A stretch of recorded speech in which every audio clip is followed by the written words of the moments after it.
Great. Well, thanks to everybody for being here today. I'm going to be talking about different ways to find grants. And I do know almost everybody here, and don't be shy. Please, if you have a question, just stop me as I get going. So sometimes it's good to have a little break, right? So a roadmap for finding grants. This is going to be kind of a trip. Different routes that you can go. You may want to check all of them, none of them, just one or two. There's federal, state and local, corporate, and foundations. Those are the kinds we're going to talk about today. And, you know, one of the things that is helpful to do when you're trying to decide where to look first is to think about some basic questions. How much do you need? Right? That'll help you determine when you're looking for different opportunities. Is this something where we're going to find an opportunity that has a big ask, a big amount that they're going to award? Is it something that we may need to apply to 2 or 3 grants for and kind of piece that together? What do you need it for? Do you need it for equipment? Do you need it for personnel? Do you need it for travel? That's pretty important because there are some grants that will only pay for this or only pay for that. And some of them also have a cap. So it may pay for travel, but only to a certain cap. How soon do you need it? Federal agencies like NSF can take up to 6 months to let you know. Even foundations can be slow at letting you know because some of them are very small. They only meet quarterly or maybe even twice a year. And so it can take a little while for you to get those decisions. And so it's important to think about your timeline and when you need these grants and how quickly you can get it going. Because I've seen folks who, they were presented with an opportunity, but it's like, oh no, I can't get it together in time. And that's okay. We can always come back to that the next time it's offered. Are you eligible to apply? Right? Sometimes it has to be submitted by you as the PI. So the National Endowment for Humanities every year has a summer stipend that they offer, and that is actually submitted by your PI instead of by the university, because the money goes to you, the PI. It does not run through the university. There will be times when the university needs to apply. So we always need to check on little things like, does it require you to be a 501c3? Does it require you to be, it'll say sometimes that it's eligible if you're in a public or private higher institution of learning. Sometimes you have to partner. So those are all questions to ask when you're thinking about, will this grant opportunity be right for my project or not? So we're going to talk about 6 different kind of routes you can go and places you can look. And the first one is going to be grant databases. So we do have links on our website to several free databases that's offered by the state and the federal government. These are all, you can't really tell, they didn't underline or anything, but these are linked. So you can go straight there and, search. So I've linked all of these. I want to show you grants.gov because it is one of my go-tos if it will let me log in. It has just every federal agency that you can think of, and you can search by federal agency, you can search by specific grant opportunities. Let me log in here. The thing about grants.gov that is a little bit aggravating is that when you do a password, it can't be a word in the dictionary. So that can be pretty aggravating. You can go up here and type in specific keywords. I'm just going to hit go so that you can see all the different possibilities here. Some grant opportunities are forecasted, may not be set in stone yet, but they are expected. Some are posted, some are closed. You can see all the different funding instrument types here, eligibility. So you can see for-profit organizations, ITUs. There's the private institutions of higher education, public and state controlled institutions of higher education. You have all different categories here, and then all of these federal funding agencies. So this is a great tool to use if you're looking for federal funding. It's kind of a one-stop shop. You can sort by the date it was posted, by the close date. It's just a really great resource that I love to use. And so there are subscription databases.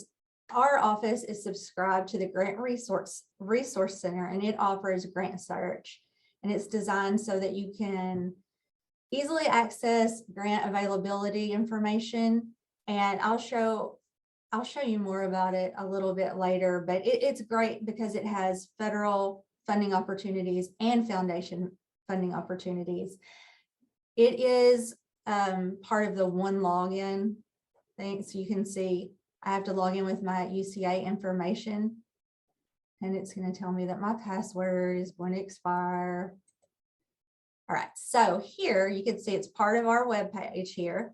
Grant search engines. Again, here are some of those free search engines that we talked about just a moment ago.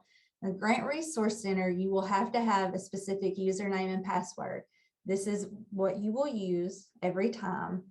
Because it is a subscription, we ask that you don't share the login information with people outside of UCA, but this is how you'll get to it. This is always going to be here. You'll just have to do your single sign in. So it's a great tool. You can also sign up for emails. I love their emails. They have all kinds of great resources. So that is something I highly recommend. Right. Federal and state agencies. I've already shown you grants.gov.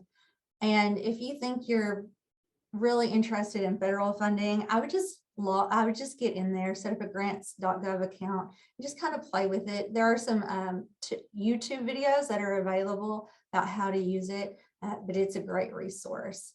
So there are your federal agencies that a lot of folks are familiar with: NIH, NSF, National Endowment for Humanities. NEA can be confusing because in this instance, in the federal realm, we're talking about the National Endowment for the Arts. And when we talk about foundations here in a moment, you'll see there is another NEA.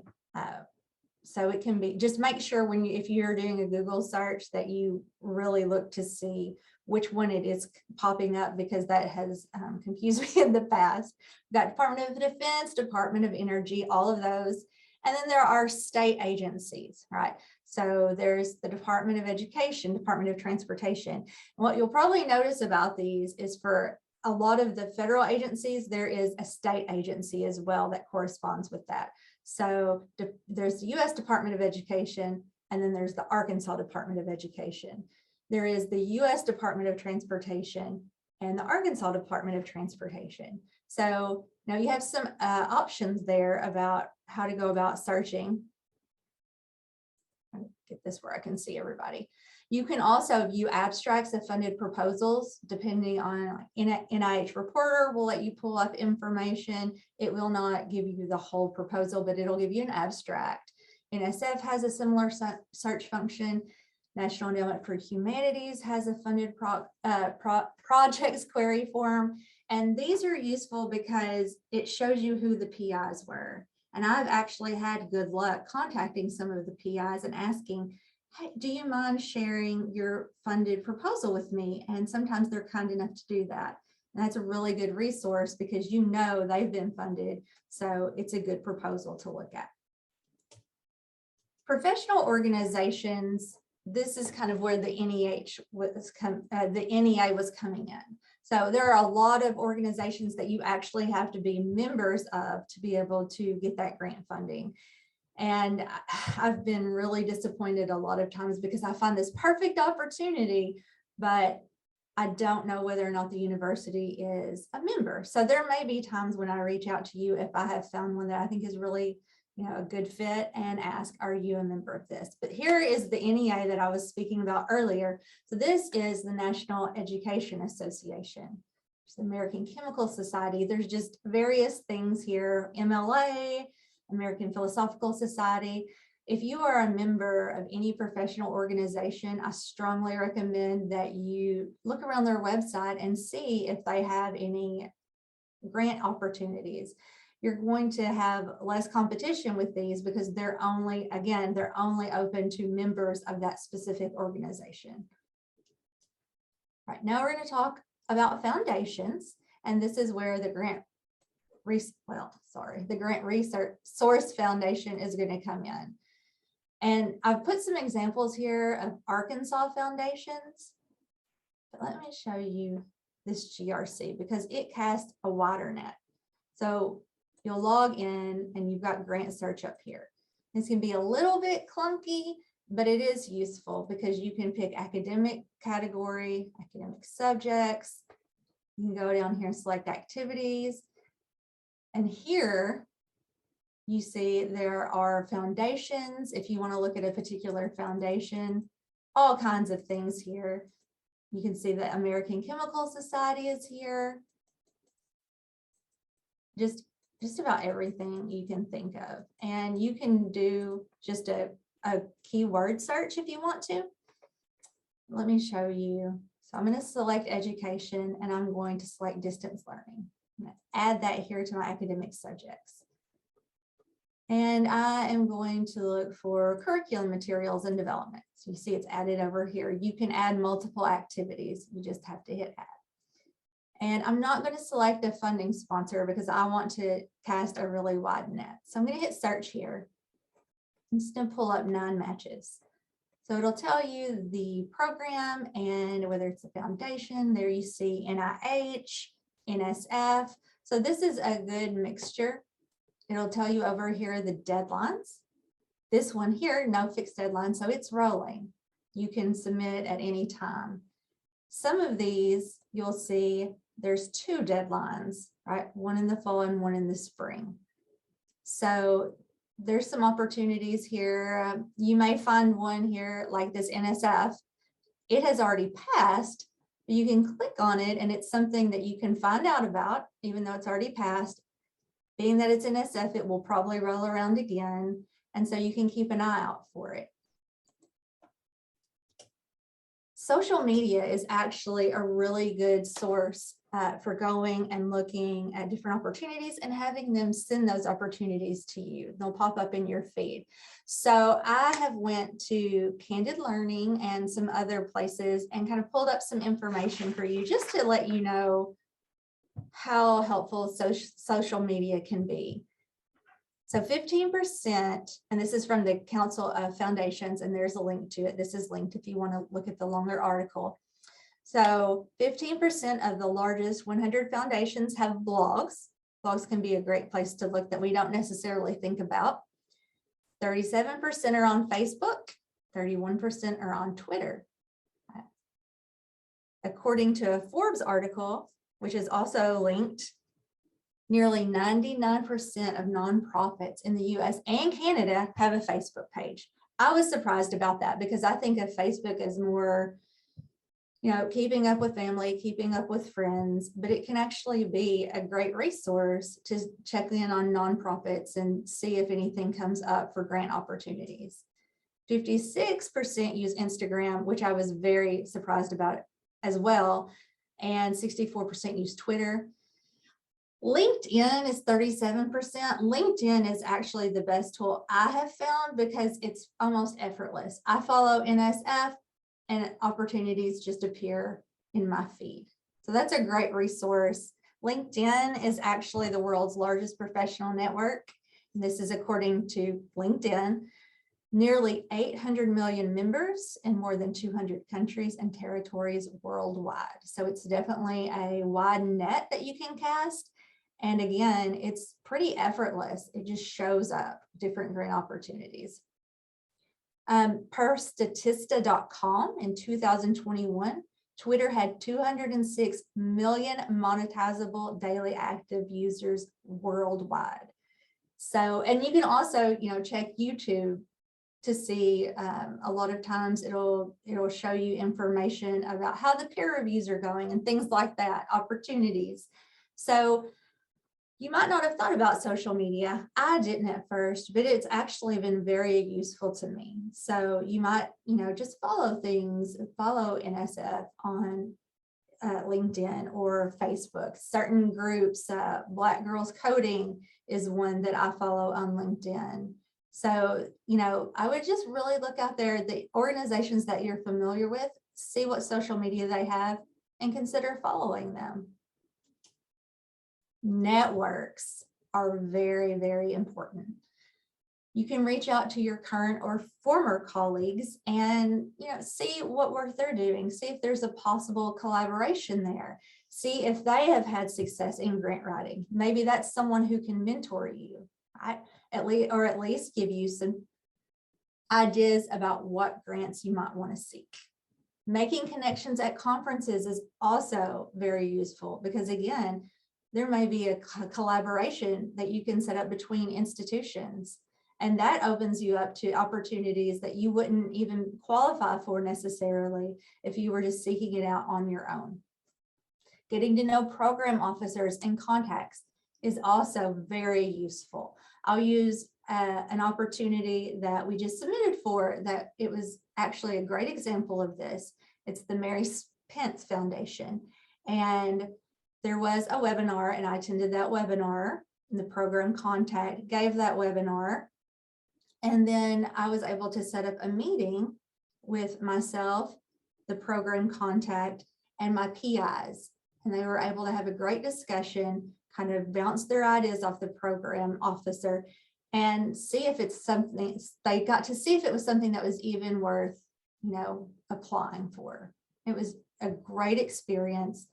NSF has program officers, NIH has program officers, but foundations do as well. So I would not be afraid to reach out to them if you have a question. I reach out to program officers and contacts all the time.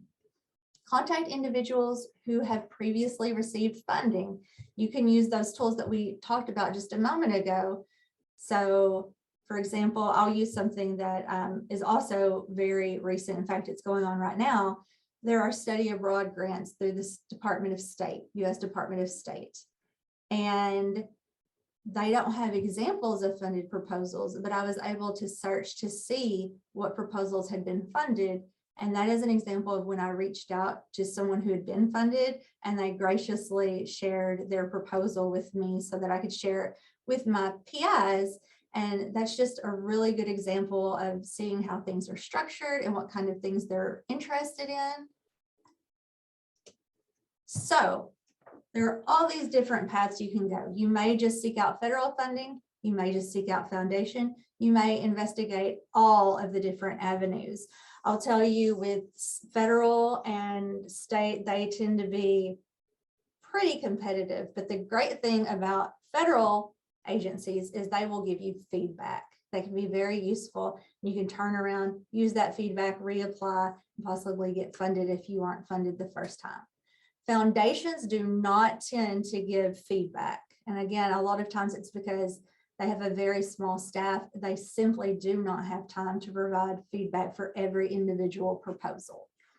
And they don't have necessarily the set rules, regulations, and evaluation structures that NSF does or NIH does. They will show you, like, for example, an NSF solicitation will show you how, the merit criteria that they evaluate you on.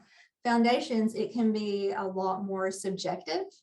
So, it's competitive too.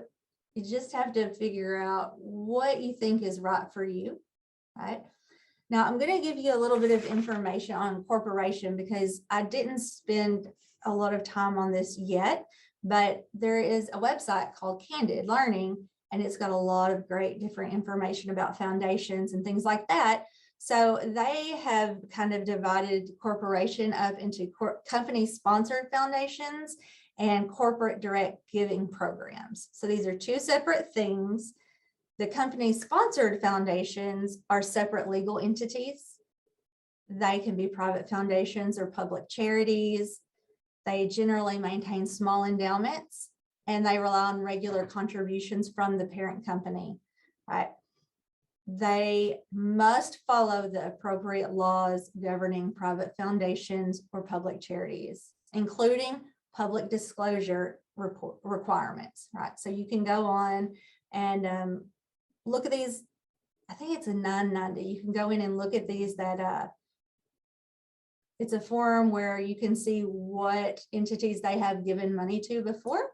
And that can be helpful too, to see, have they given any money before to universities? Things like that. So the corporate direct giving programs are different because they are not separate legal entities. Sometimes they are employee driven and community related. They don't have endowments, and they're often used to support programs that don't fall within the specific guidelines of company sponsored foundations. So that's kind of a lot of information, but if you visit Candid Learning, you can find this information and more, and I will also provide a link to you or for you when I send out the slides. Right. So I'm going to talk about how our office can help you find opportunities as well. You'll probably notice when you see the next UCA Inform or look back at other UCA Informs that there are often entries in there where it'll talk about a specific grant and give you a link to visit that solicitation. And sometimes there are announcements about webinars that'll be on a particular solicitation that will, you can go and participate. If you register and you happen to miss it, a lot of times they'll send you the recording, so you still get that good information, and it just gives you a good sense of what they're looking for, which can change every cycle. Right. We put out an ORSP newsletter monthly, and there are always funding opportunities in the newsletter. So you can email orsp@uca.edu and say that you want to sign up for the newsletter, and that will be sent to you monthly. And it's a great opportunity to see what's kind of going on. Sometimes it's foundations, sometimes it's agencies, federal, state. We try to provide a good mix. So last resource I'm going to talk about is myself. I am happy to meet with you, learn about your projects and what you're looking for. If you're needing equipment, if you need, travel money, all of those things that I mentioned before, it'll help me learn about what you need. And I can go out and spend the time to do a deep dive into the different funding opportunities and avenues. I can contact program officers sometimes. I try to always make sure, even if it means contacting a program officer, that we are eligible before I even put it out to any faculty or staff members. Right? So going out and prospecting and looking at different solicitations, that's a big part of my job, and I'm happy to do it. Right? I enjoy it. So, just never hesitate to use me as a resource, because I'm happy to do that. So I'm going to take a pause now and see if anybody has any questions for me about any of these avenues. Right. And sometimes, again, sometimes you will have to apply for more than one grant to get the amount that you need. But man, does it feel good when you get those funds and you can do what it is that you want to do, right? So any questions about any of that? I definitely recommend that you check UCA Inform regularly, and I definitely recommend that you sign up for the ORSP newsletter, because there's a lot of good information in there in addition to different solicitations and funding opportunities. They're all really good sources. I will tell you, signing up for notifications from the different federal agencies are really good. There are days like today when NSF absolutely spams my inbox. I have so many emails about different solicitations from NSF today. And again, that's a good way to not have to actively go search. That's it coming to you. And so I really like that. I like anything that will send information to me and alert me. And, sometimes I write it down and I go back and I put it on my calendar and I check every month to see if it has opened back up. It's always worth a try. It's always worth a call to a program officer. You never know. And Google, if all else fails, Google. I've found so many opportunities just by Googling, right? Before we leave, I'm going to say that we've got some other events coming up. We're going to copy those and put those in the chat. Joy's going to do that for us. We will have a faculty research symposium, and they are wonderful. They are so interesting, and it really gives you a good picture of what people are doing across campus. So really encourage you to attend that if you can, because they are so interesting. And then we've got some more things coming up. Look out for SURF information. All right, we do that every spring. There is a session coming up on peer reviews and what it's like to be a peer reviewer, the benefits, the responsibilities of that, the time commitment. So we're going to have some faculty members who have been peer reviewers who are going to serve on that panel. So I expect that to be a great session. And you can find all of our programming on the ORSP website. And we also try to put those things in UCAN forum as they get closer. Sarah, I want to add something quickly. I promise I was listening, and forgive me if I missed this and you mentioned it. Did you talk about our foundation directory subscription that we're waiting on? I did not. I did. So just so everyone knows, we also are renewing our subscription to the foundation directory, which is a great online search tool that's really limited to private funders. And so we'll have another good resource soon. As I know y'all are all aware, purchasing, just buying anything takes a long time. So we had to mail a check and all that. So we're waiting for our login to be active, but we'll put it in the newsletter when that login is available. So that'll be another good grant search resource. And yes. Sarah, you have a question in the chat. I'm going to read it to you and let you answer it. You mentioned PI a few times. What is a PI? Okay, that's a good question. So PI usually stands for primary investigator, right? And you will see PI or co-PI a lot in different, especially federal solicitations, research solicitations. So there will be a project lead, and that's the PI. And then a lot of opportunities will let you have a certain number of co-PIs or co-investigators. Right? Be sure to. Oh, go ahead.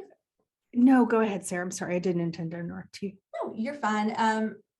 I would keep a careful eye out and really look at that solicitation, because NSF is pretty strict about how many co-PIs you can have. So just keep a lookout for that.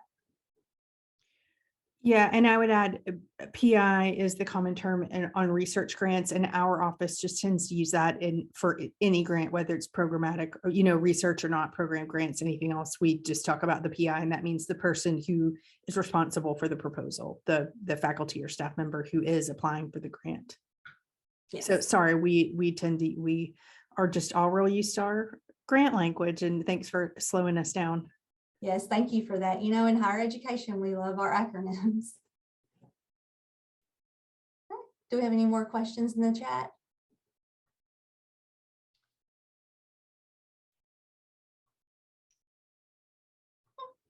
Well, if there's no questions, no more questions, Joy? No, I don't see anything else in the chat.